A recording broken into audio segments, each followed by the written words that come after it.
Her er den første dommeren, Søljan har 41, og her etter Tjaldur av Øtlen til Hesa FAXE kondi steipafinalene til Dronjon Fjørstan.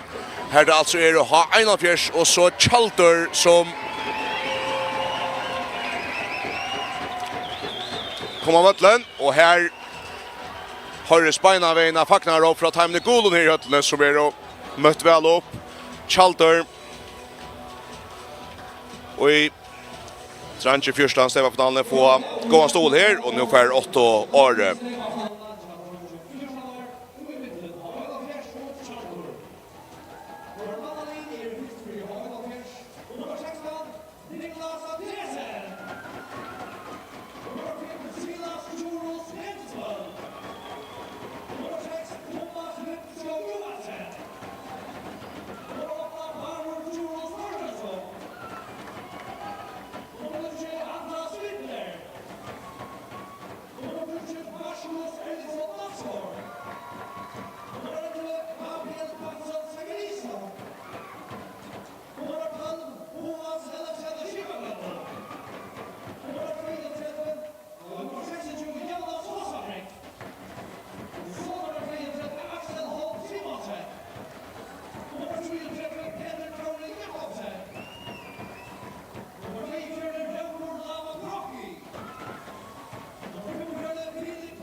Ja, så var läkarna röfter upp här till Tjaldur och H71.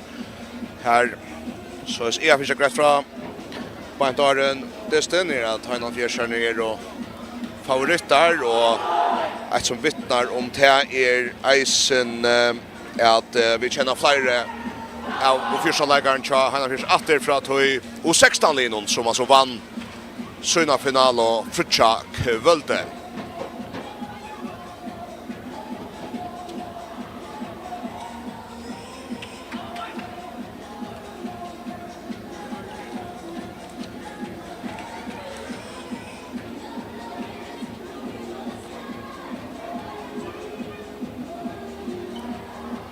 Tjaldur för att börja vid bulten någon här.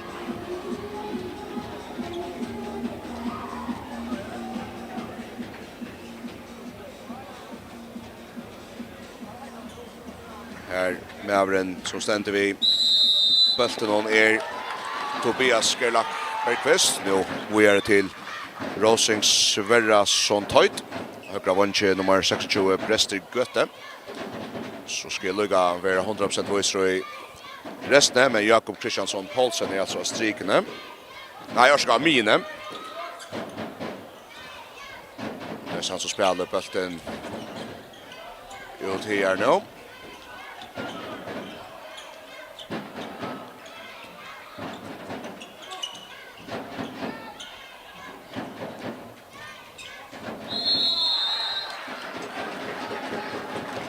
Efter var Noah Klein Johansen som lever av vinstra batche. Nu Rosing Sverrason efter till Jakob. Och bulten i mister han för Sverige. Tager första stitch här i dag.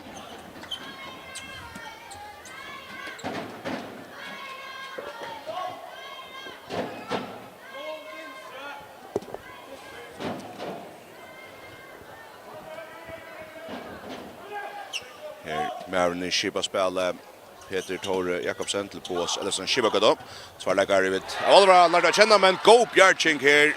Vi först alla att lova från Josef och Tjaldursballen och alla över helt i Hässon i Malmö.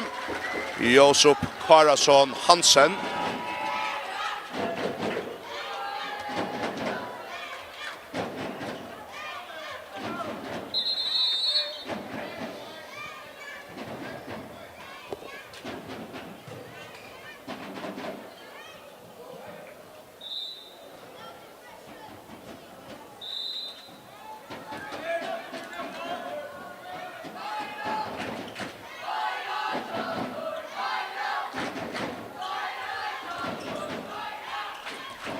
Rosing till Tjaldur som måste på skott över frikast.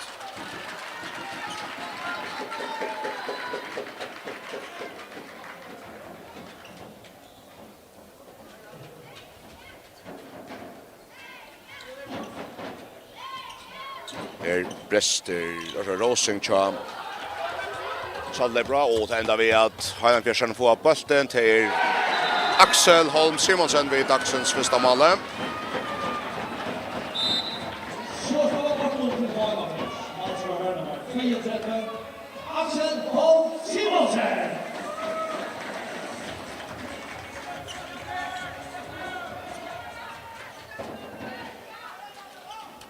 Lebadrater. Tjaldurs lagar Røynan bøttet av vinstra vångt etnas ikke.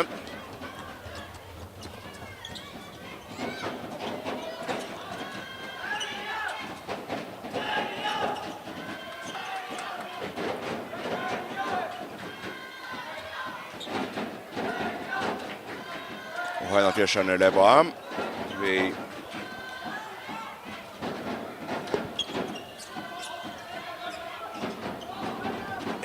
lägga plåset till Jonas Fossabrygg.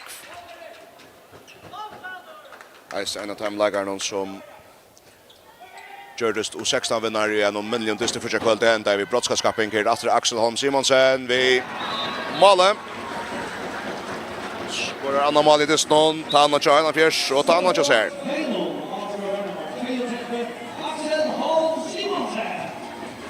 Tjaldur efter Jalope.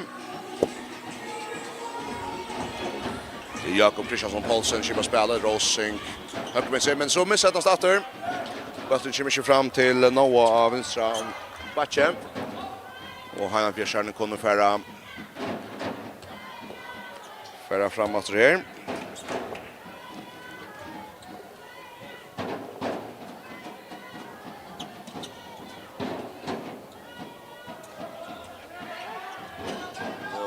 Där in i måte. Hur Highland Fjärs passion på sig eller så skipagötte men Tjaldur Sverige anständes den. Så för att där alla på att här Tjaldur slagarna. Noah Röna finna Rosing, visst högre det Highland Fjärs Sverige ständer fyra, visst är när Tobias och Strikne som kan spela igång efter ett 20 meter kast. Och Highland Fjärs Sverige vinner hända bulten och släpper varvet av Neistin. Frädar fram så här. Peter Tore Jakobsen lever av mitt fyra. Och är utav vänstra vånk, är vänstra back till Boas Elefsen och Skibagöto. Och högra back är Jonas Fossabrygg. Boas Elefsen och Skibagöto vi hästar Axel och sätta skott igen.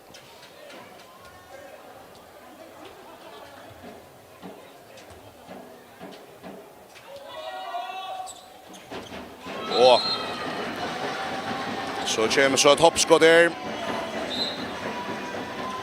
Från Boas Elefsen och Skibagöto.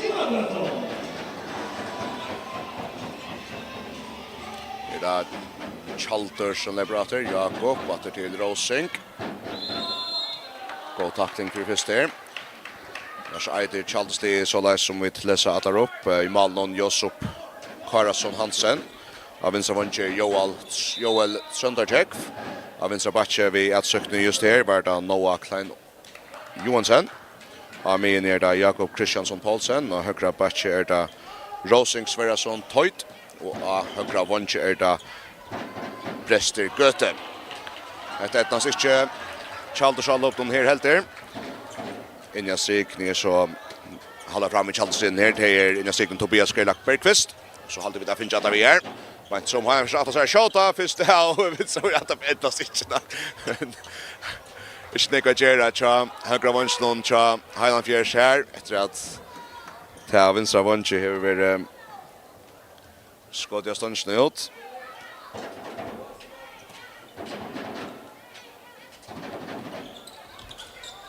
Ver Noah Aron att finna sträckna att ändra allt vid tackling mittfält här cha Highland Fjärs värna. Ganska runt över Jakob som där med starta här då Noah Klein Johansson rör att snära honom sig över tacklar Arna släpper fram att mål någon. Fick bollen ut av högra vång till Prester och han får jucken men är givet sak. Väl färre men Edna Stuver är inte adenta. Här plats till Axel Holm Simonsen. Och han skorar så ett 3 mål. Axel Holm Simonsen.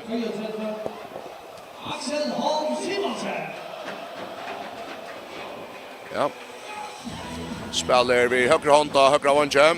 Och vi skorar långt och tror att han första 4 mål och så Highland Fjärs. Men vi tror att det skottar ja så det skottar för Gillis det här uppställning upp som så läs det ska det Röna Gera i nästa. Vi nästa målaga här tar vi Luka och hitchas inte efter det Tjaldur som ett stödja väl. Det är Noah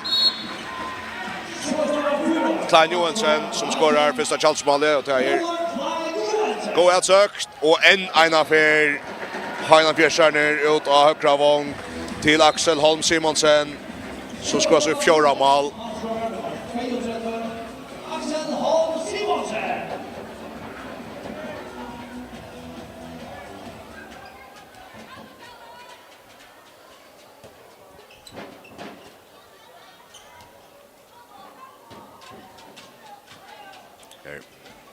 Tjaldur där, Noah Klein Johansson ut till höger till Rosing. Här är brottskast. Rosing Sverresson Toit som vi tacklar för brottskast till för Joel Sønderjek vad täckas av. Och där kör vi ut.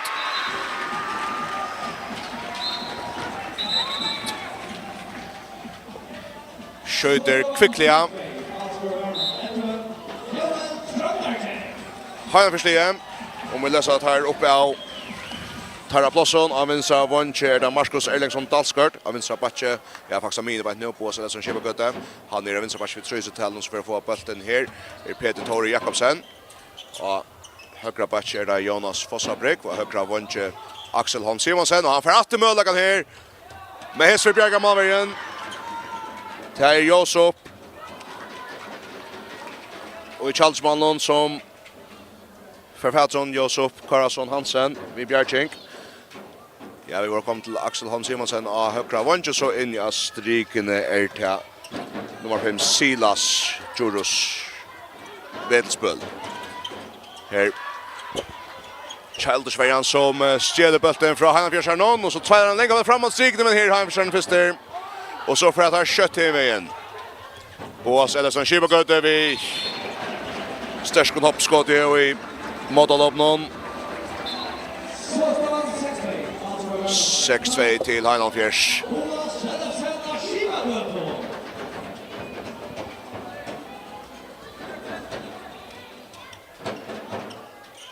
Malen Highland Fjärs är Niklas Andresen. Eisen och Timon som Tjordust. Och 16 stävar vinner första kvällen. Highland Fjärs får 8 bulten här. Spelar vänstra vång till Marskos och han skorar väl.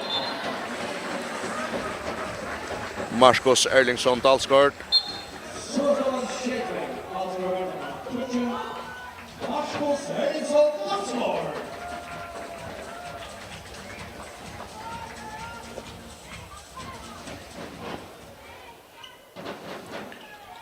Leipa Rönn Tjaldur leipa efter. Han är Kjærner kött ut och tackla. Jakob Kristiansson Paulsen och Bölter stål nu. Tjaldur Sondon. Så får tar plats här i högra. Och till Jonas Fossabryck.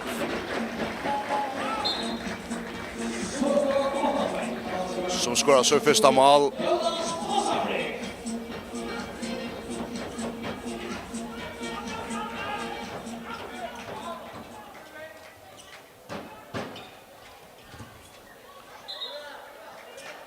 Sen har han Sverige som ständer Julia Stersk.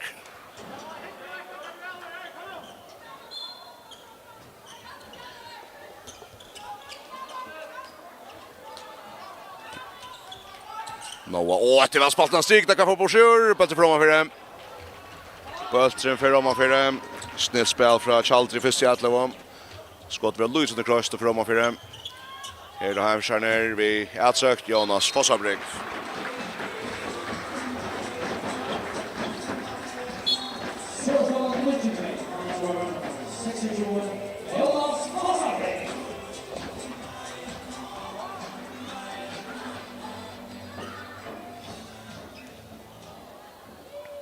Så Tuncher först och 12 minuter till Tjaldur. Men jag får inte Noah Klan Johansson i att hålla fram att leva.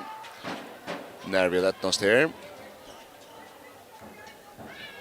Här då Tobias Skrelak Bergqvist spelar på stryk. Och så Tjaldur Sjalop Alicia och han har fjärran för kött in Peter Tore och man har Granker Axel Simonsen Rimmar Bjärcink. Rimmar Bjärcink från Josef Karlsson Hansen. Men efter han har Sjalop kom på plats.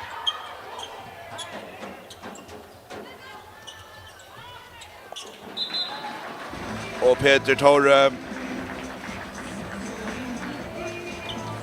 Jakobsen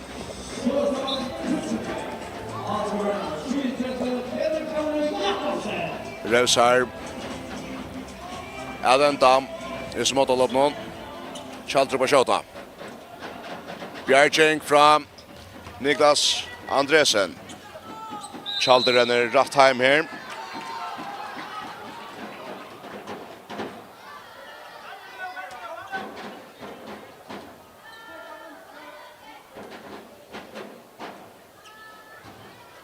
och Heinan Fjärsjärner här var liv upp till favoritlägloten kunde vi se här tar Astrid Håkom köknen och tätnast vid Åse Elefsen av Kibagöto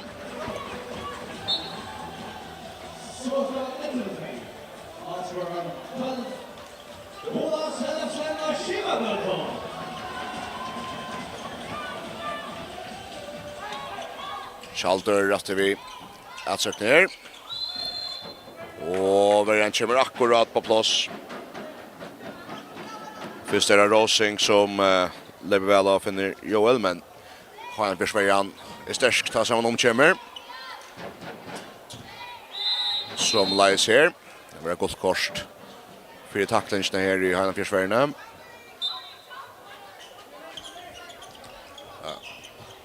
Joel Söndagsjäck. In mot Rosen till högra backen.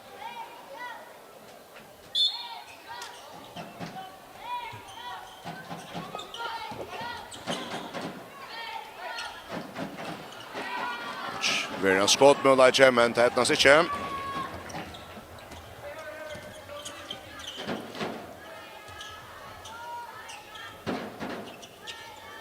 Master. Så särskilt gott allop.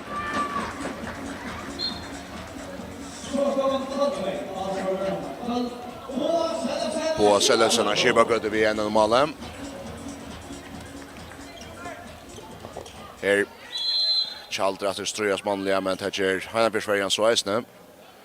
Här då Tjaldur Sjurason kommer in strikna och spelar upp. Det har varit rätt.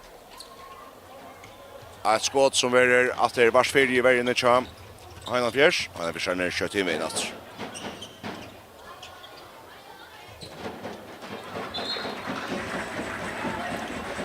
Fymta målet tja Axel Holm Simonsen.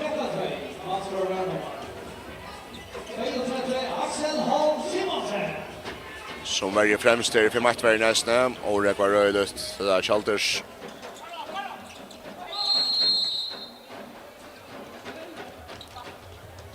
Allope.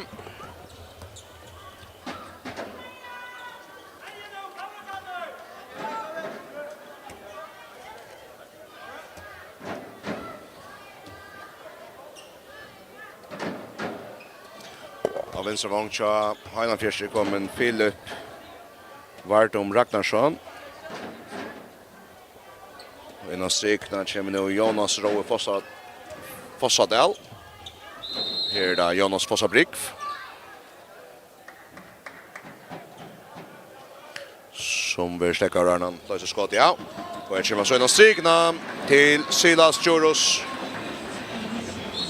Vedelsböl.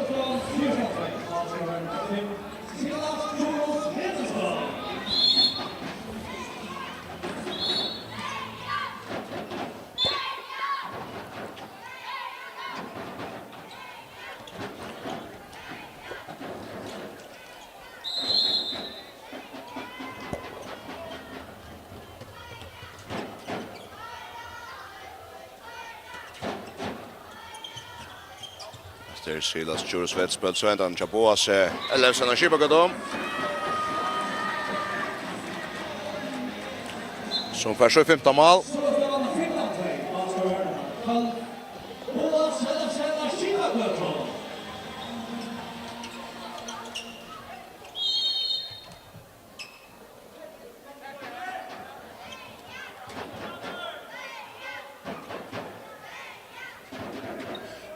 Tobias är vänstra backen uppe i strikne och han snillde bollen till tvärsrum och kan få det på kör. Kan sätta alla upp på centra nutjon. Rymmar upp skott. Brester Göte som skorar. Plås till, nej, inte plås korsen till Philip Tjahina Silas, Boas, Jonas och vill plås att jag högra vänster. Axel Holm Simonsen med sin någon satta mål. Harskt skott.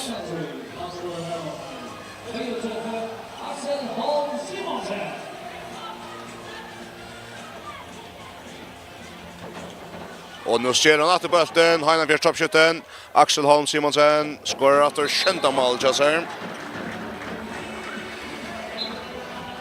Lengarmar ligger främst för matchvärden.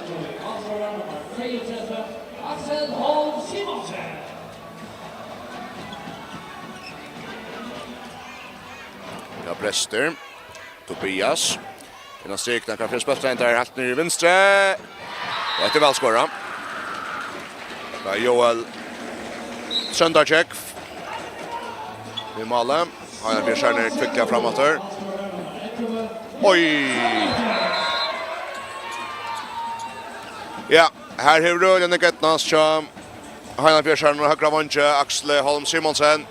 Hesefer han Gallosen och träffar.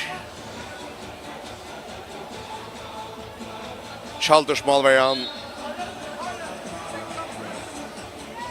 Vi anleder det och tar kostar en utvisning. Så Tjaldur vi en stöv givet haljer. Där Joel så till Noah. Brester. Noah till för bättre. Nant efter Honton.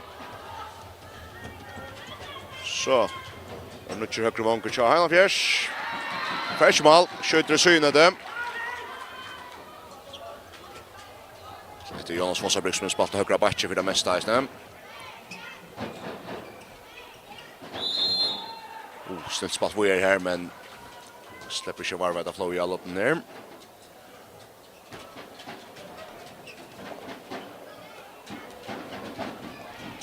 Och att det är så här skvacksändningarna som tar runt en graferna Tjaldur etnast och tar ett 3 mål till Joel Trøndarjek.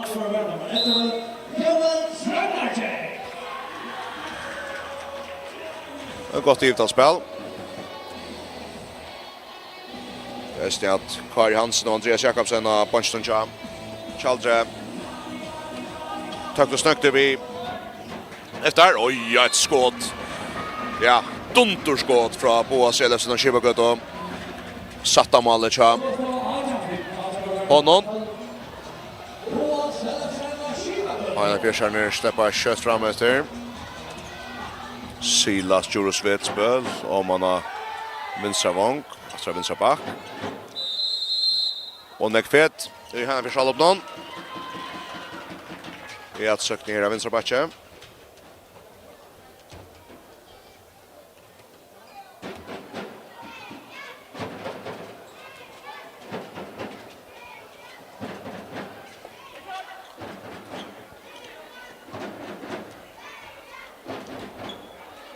Bo Bjarchenk och Johan Versmalnon, Niklas Andresen.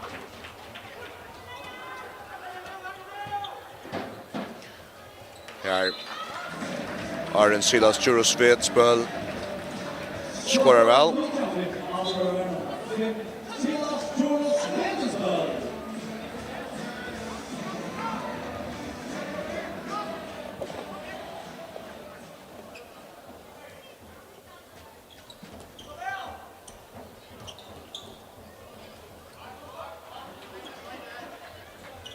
Marian Chalmers vinner natten av bulten, så är plats här till Filip av vinstra vån Tjärnafjärs. Skorar snilt. Filip Vartom Ragnarsson.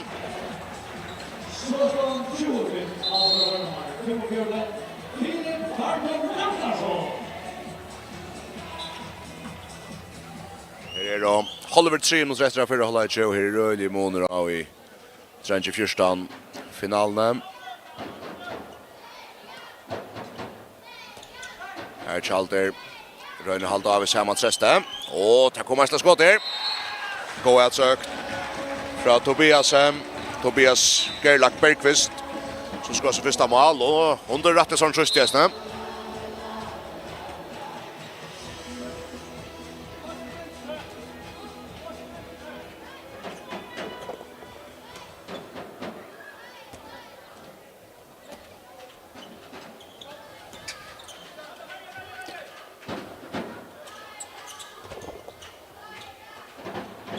Som Böltring läpper här för Søljan Honton. Får lagt att Evers lite trusta här. Tjaldurs. Verläggarna tar skakar han för Søljan i stövne. Tar omskipa sig näka i flera förron. Här Tobias som börjar stryk. Han ändrar vänstra backen. Jakob som nu är strykna. Här Böltring Honton på en terrier. Luka få Tobias som fötter efter. Han är nu av strykna. Samson skiftar han för sen rattlarna går ut av bunch Neistin.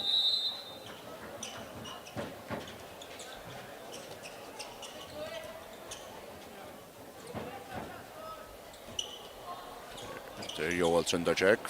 Här till Noah Klein Johansson. Vi tacklar.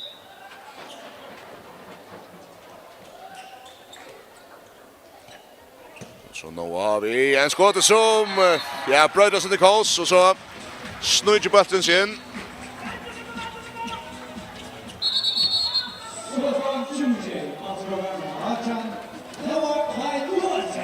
Anna Male tja Noah. Tjaldurs Passionon. Och nu där väl ut men kan få han försöker kanske gakna ut efter. Nej, det är inte så där fram i. Man heter varje smalskjuten från London Tjaldur Noah Klein Johansson som var att stjäla bulten.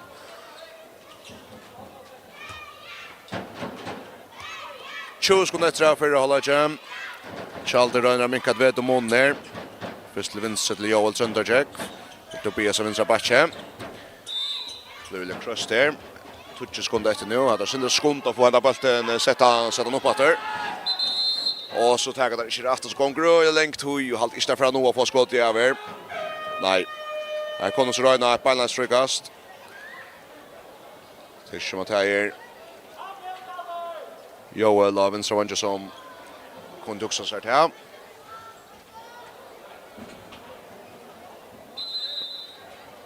Så får han på vägen här. Jo, ja, lysta skott, men går Bjärk ska vänta. Det är ett skott som kom till ettnast, men i alla fall här i Stjørnan. Stora månader 20 till ha 1,5. Vi läser matchen här. Bås Elfsen Skibagöte har skorat 6 mål samtidigt på förnån. Axel Holm Simonsen 6 mål. Peter Tore Jakobsen 1 mål. Jonas Fossabrink 2 mål. Filip Bartom Ragnarsson 1 mål. Och Marcus Erlingsson Dalsgaard 1 mål. Hållt utanför chatta vi här. Så Tjaldur här har vi Tobias Gerlach Bergqvist skorar 1 mål. Joel Sunnudagur 3 mål. Noah Klein Johansson 2 mål och Brester Göte 1 mål. Stor månader och nog inte den här stora spänningen om kvar step i Atlas här i Tranche 14. FAXE kondi step av finalen 2024. Det är störst. Final första som det var att det symboliserar att det har vittnar som störst ta i en stor pastor som likar någon var berandi att ha och 16 linjen som mest man så i finalen och ja väl och vill tätta destination ta för jag kväll en diskussion där helt ut ju dop där långt där like to så en broadcast-capping här det där vill mera monera jag håller sam någon längre som det är då det fick vi stund till ta i början.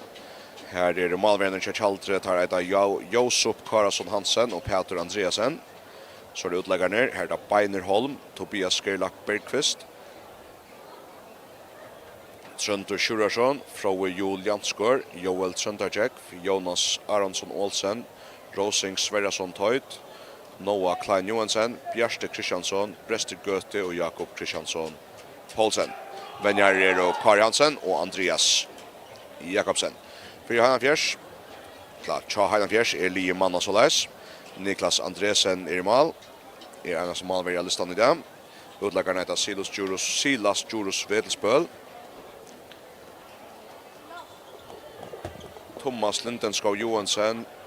Barer Djurus Torsteinsson som inte spelar det. Han är faktiskt flott ut av bunchen ständigt. Malmö Skeie, Andras Winter, Marcus Erlingsson Dalsgaard, Gabriel Bansson Säkarsson, Boas Elfsen Skibagöte, Axel Holm Simonsen, Peter Tore Jakobsen, Roger Lava Brocki, Jonas Fossabrink, Filip Bartom Ragnarsson, Jonas Roe Fossadell och Roger Jakobsen. Avvänjare pensionerar Jono Gård Johansson, Isak Vedspöl, Sebastian Kristensen och Barer Djurus Torsteinsson.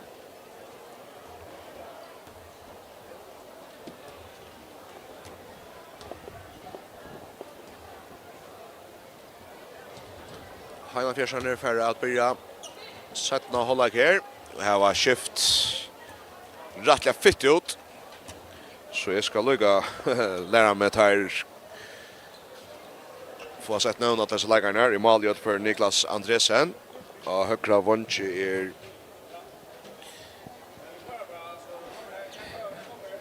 högra vunch är Roger Jakobsen.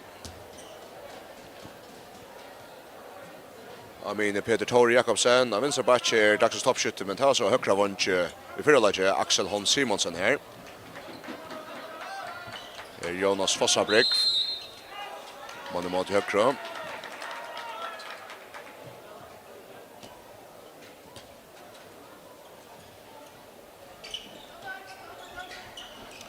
Plus av vänstra vunch, går Bjärchenk.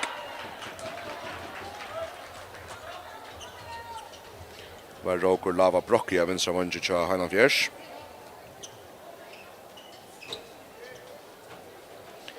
Så Roger Kurion Sönon vunch till Heinan Fjärs.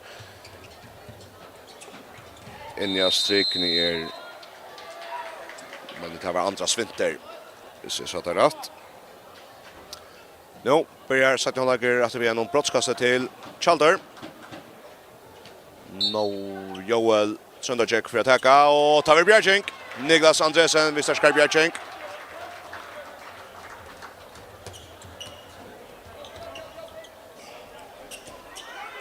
Jonas Fossabrik vi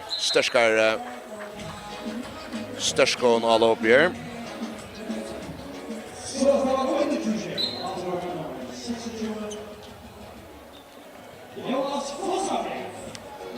Tjaldur. Tar standa vi Josef Karasen i Hansen och i Malmö. Och här i etnast. Rosing Sverige så sinnet höjt att komma till mål och högra batche. Högra vancher där Brester Göte och högra batche Rosing Sverresson. Höjt. För Axel Holm Simonsen efter och i allop. Inte först för det. Skorar.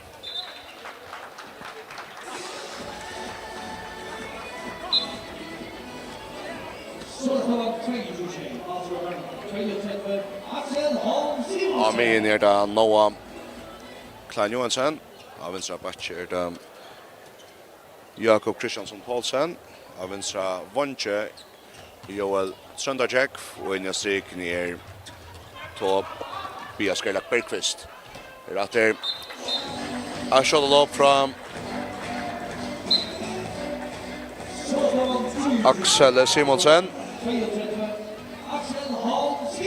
Axel Holm Simonsen visar någon nutjana malen. Kanske han som just löv i alla sjuras för Tjaldursläggarna här.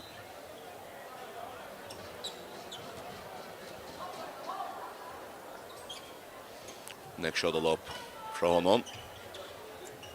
Vi är in här Eistem. Vi tog att han ska färre jökt ner. Rosing. Så Brukstad-domaren.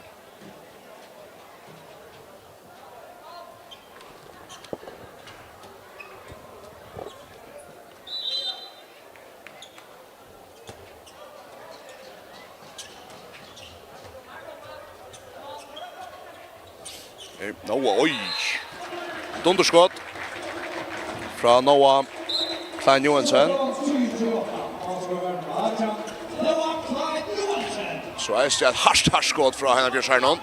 Bulten stöcker upp och för första spelten allt Tjaldur för igen. Så får han ner kött.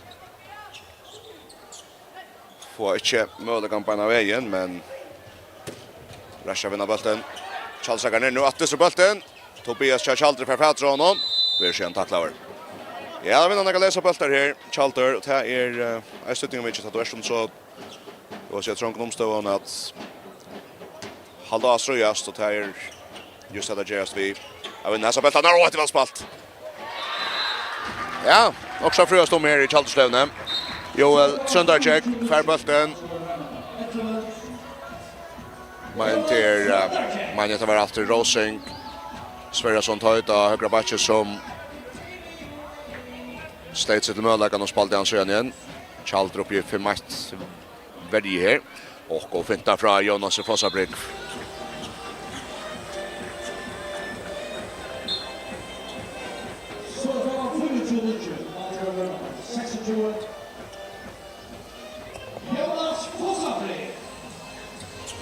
Efter Hanna Bjärsjärn, Axel Holm Simonsen vid en bölte och där skyas väl Tjaldurs men här. Får stäcka mot och lopp någon. Får inte färra bölten och hås där Eistem är nervig.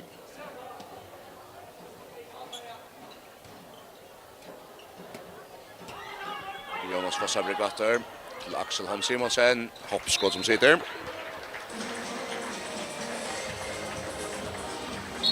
Tutschan målet till Axel Holm Simonsen. Och Aversson skorar och Nico Posse börjar högra vanche och nu skorar hoppskott av vänster batche. Ika rimmar utsökning från Tjaldur efter för efter. Rosing och högra batche till Tjaldur etnas vi. Synar i utsökning. Man ser det väl.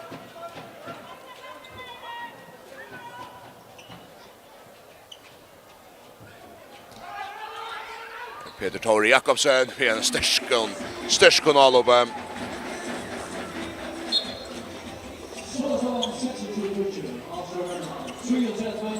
Noah Klein Johansen vill tackla var och han ska släppa hända bollen vidare.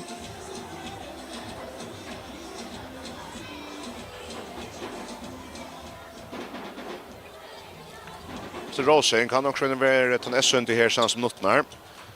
Som läs Joel Tröndercheck. Toppskytten Tjaldur ganska SN stad Ötlund. Han vinner så här brottskast där. Det Brester Göte som för att äga då. Mot Niklas Andresen och i Heinafjärsmålen. Står så om för OEP.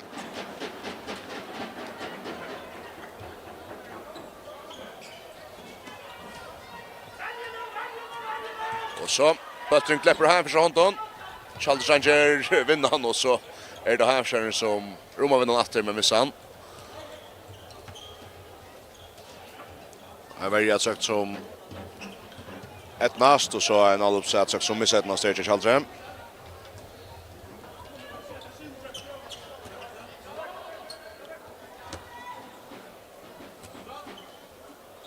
Han försöker skifta 50 ut efter. För ner Usa Narsaka så skrift. Silas Juros Vetspel kommer av mina här. In Astrikena kom nummer 64 Jonas Rofossanel. Och Peter Tore Jakobsson att det för flickvande Öalober.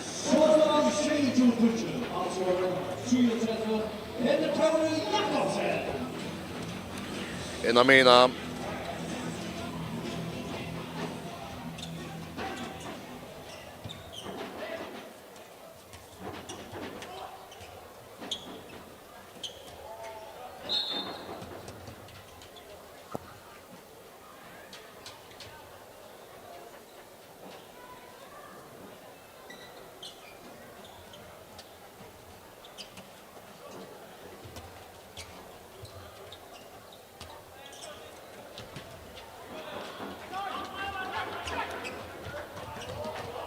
gott mållopp från Heinafjärs Marcus Erlingsson Dalsgaard.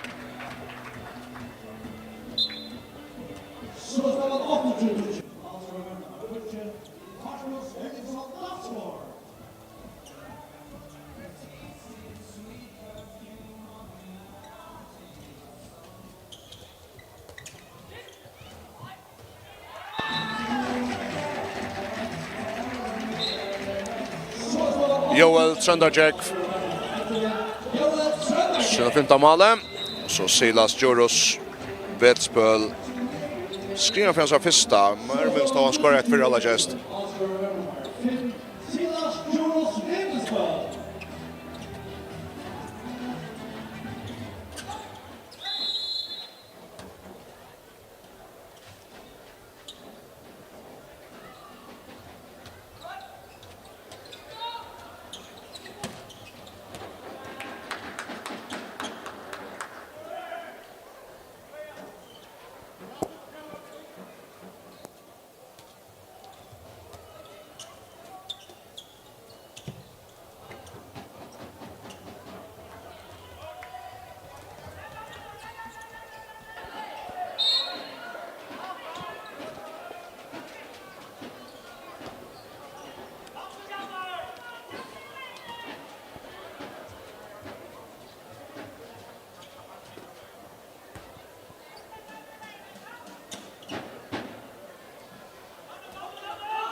Tjaldur har sett Peter Andreasen in i Malmö. Nu plus Heinafjärs Winston. Det är Gabriel Bansson Säkaresson som skår sig första mål.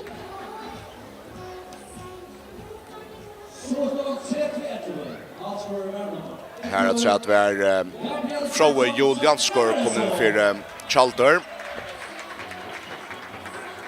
Spelar av vänstra vången nu. Nu har länkat bollen av högra vång. Här är ja, Lloydjons plats, men skottet kommer av sted. Tar vi så Bjarka. Och nu efter Gabriel och så Bjarchenk. Peter Andreasen med Bjarchenk.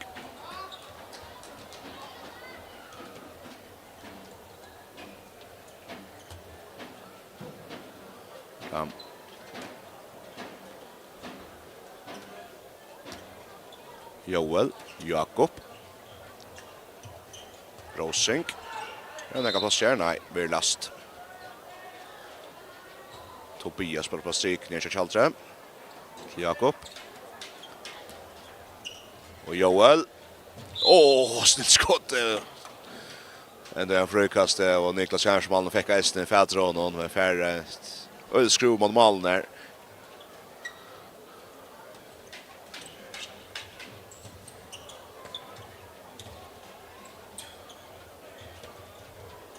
Ja, han spelar väl där. Joel Söndercheck på sin satta mål. Fintar med som en Elvin Gatromse. Ikke plass for først her til Heiland Fjersøy i målaloppnån.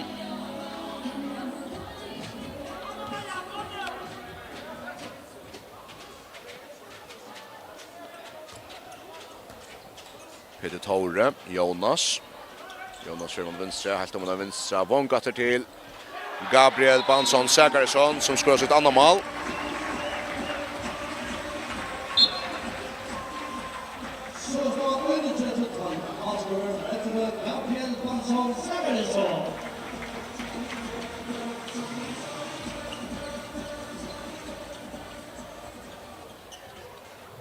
Tjaldur efter Alupe. Det är Jakob. Här är en plats här. Här är Fríggjadagin. Här utanför Askra-platsen så jag vet Gentle Rajanline hit upp. Vi är nästa skran ner. Över till här. Går övergång till för Tjaldur. Här bräster Göte så kör rännande Robert på bollen och färran.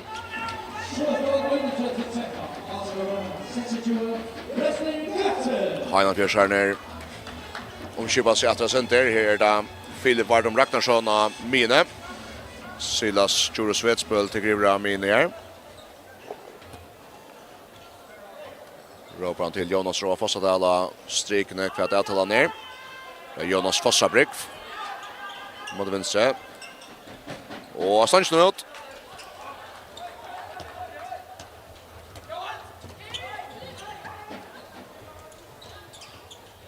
Och Tjaldur svär att vi en mål.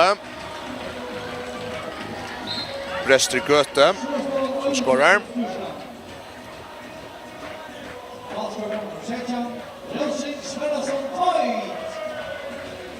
Arsøres.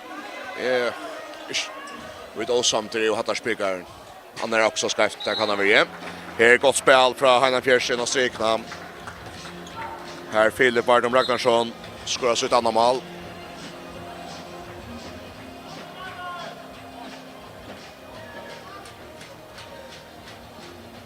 Tjaldur Sjurasson kommer in och strikna. Där är Rosing. Och ett sökt. Sverresson skriver om att det var Rosing Sverresson tar ut. Näga plats efter till Gabriel Tjernafjärs. Ska skilja gott i kött. Tack han har chansen. Tjernafjärs Atrialupe. Jonas Fossabrick. Det är en norske flyrbult där, Peter Andreasen, sen han kom in i Tjaldursmålet.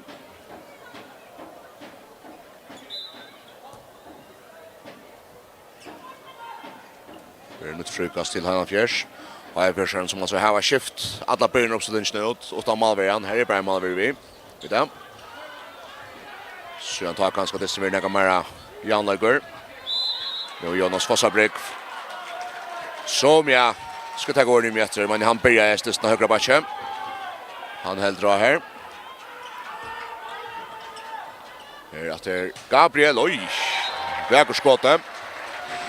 Gabriel Bansson Säkarsson med sin tredje mål. Rester harst i ståndståen.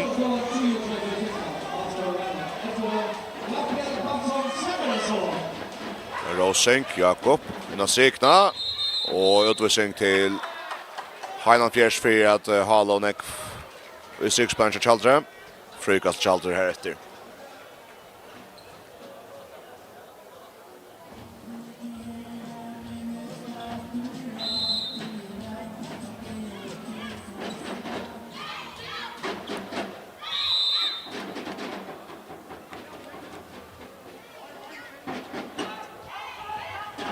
Efter det Rosing Sverrason Tøyt som får kjøkken høyre bakke.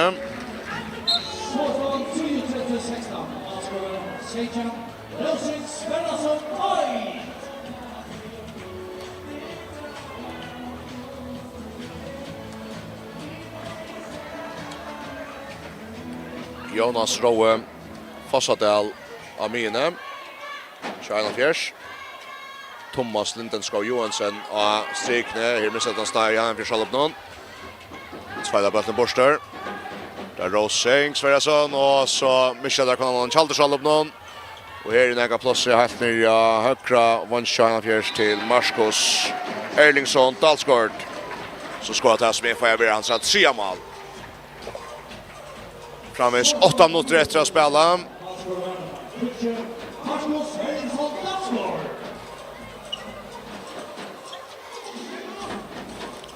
Her.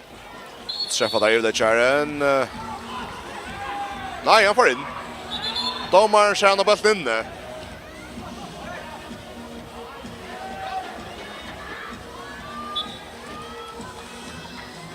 Ja, detta var så jag långt läpp på shit. Vad så det om Kyndil stövne. Jakob Kristiansson Paulsen mannen där så fick det målet. På Søljan som kjøper i harskåd med stansna. Og så Tjaldur plass fram etter Tjaldur Sjurarsson. En midtfire, og han for 1,4 og får sørst for at Tjaldur får ikke malis modell opp noen, men skulle spille opp av etter frukast. Joel Sunnudagur, den kan plass her til Jakob Kristiansson. Og dette er rekslig her. Og Nishat til hver en så.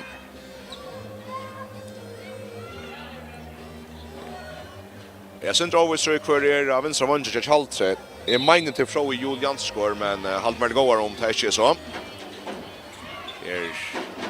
Ikke 100% samsvar med listan kommer. Men så etter hva det minnes så skulle det være så. Her er Rosing innan stigna, hver fredsbøtten har jeg på han. Länge väl fram efter att det shot loppsmålet Marskos Erlingsson Dalsgård i mål.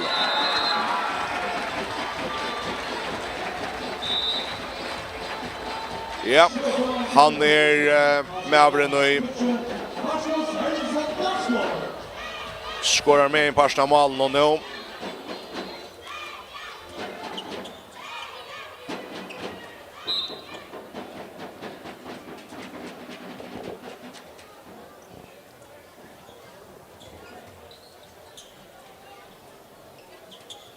Här Tjaldur att Jallupe. Kastas Romsi här. Oj! Detta fick Fröje och Götla. Sammanspel i middelen. Jakob Kristiansson Paulsen och Joel Sunnudagur. Rickard till Löytar som förre. Med en sån huvudbölter så han för pumverläggaren.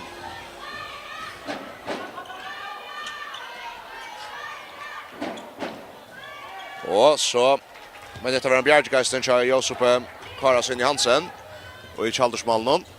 Det är Rosing. Det står ut och han har skärna i bulten. Rosing Sverrason Tøyt. Vi är rätt ledsen så att någon lägger det flyer som jag har varit på en personen vill jag säga. Och Tjaldur Sverige vinner bulten. Det är Rosing. Alltså för Tjaldur. Var helt mer plats i vägen men Tjaldur efter vi är väldigt stöv och som ettnast till Tara Firmon.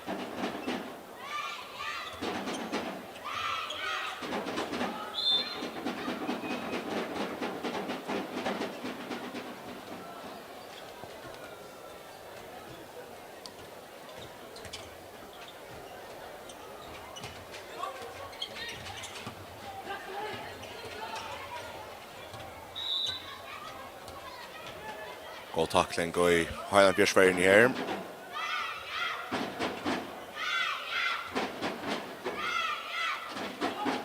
Flick bara. Det här från för. Att det är snällt drön från Tjaldur häst för misshetnasta.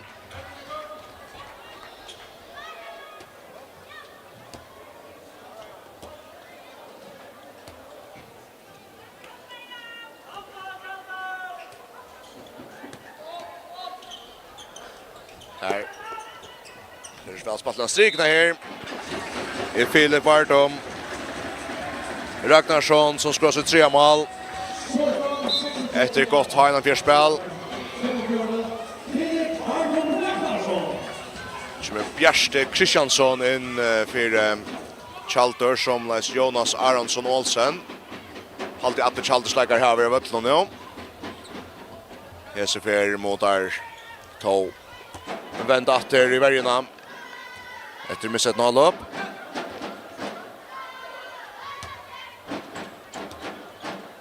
Heinland fjärskärnen gör sin nära skiftingar här mot räntan och nu vi börst häva trutjar med något stressa lika. Roker Lava Brockic med vänstra vång. Meine det var Jonas Rå Fossadal som har bulten. Och nu Peter Tore Jakobsen som inte släpper av varvet detta målet. Det har dömt stråk in i strikne. Aren. Och här är det Beiner Holm kom in av vänstra vånggeisten.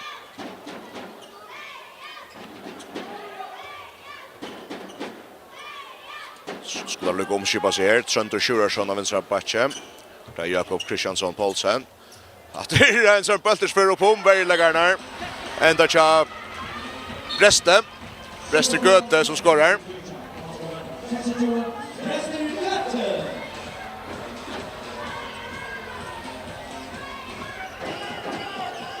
Ja. Det är ju ganska mer näga tungt för Stebavonnar till Tjaldur. Här är det. Men jag var så ästna Etnansvinner går snällt om tänkan. Det här var Heinland Fjärsjärn så sannolikt ästna på eller såna Skibagödi kom in där sanna slötnar. Skorar efter ett tungt köktenbrott som Tjaldur vänner för sig fyra. Här är Jakob Kristiansson till Tjaldur Sjurarsson. Jakob Brester. Jakob innan strikna för han väntar här. Bjärse, nej. Så fräller. Snitt färre av Jakob är han ända vid att få en höftamande man vid vänstra arme. Skjuter han för högra. Tå. Sporsjör vid malen och tar skulle bygga på Nutjon. Tjaldur Stranger. Det är Joel innan strikna. Ett nast. Bjärste Kristiansson vid malen.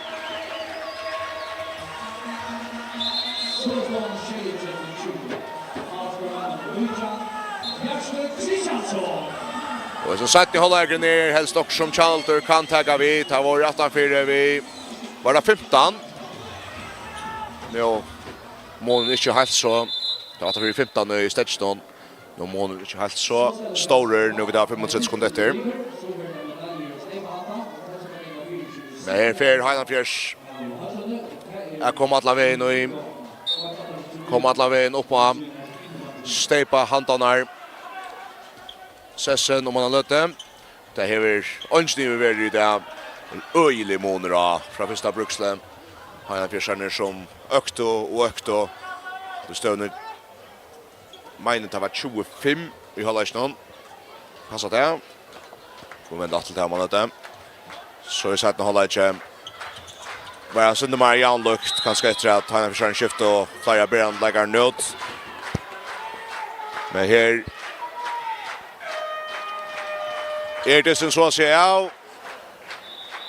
För att skjuta på en strykast helter och så kan Heinland Fjärs ändliga stäffesta sig som vinnare av FAXE kondi stepa kappensnet 2024 och det är allar mest samförande hatt. Seja Malamon här i mot Tjaldur i finalen i självare. Tjej och sett var 20 och såning mål så kan det vara ett avvurst fyrvarning mot högast. Men vi läser matchen har kött Tja Heinland Fjärs fest. Silas Djurus Vedspel 8, Marcus Ellingsson Dalskort 4, Gabriel Bansson Säkersson 3, Boas Ellefsen och Skibagöd och Tjej, Axel Holm Simonsen 2, Peter Tore Jakobsen 3, Jonas Fossabrick 4,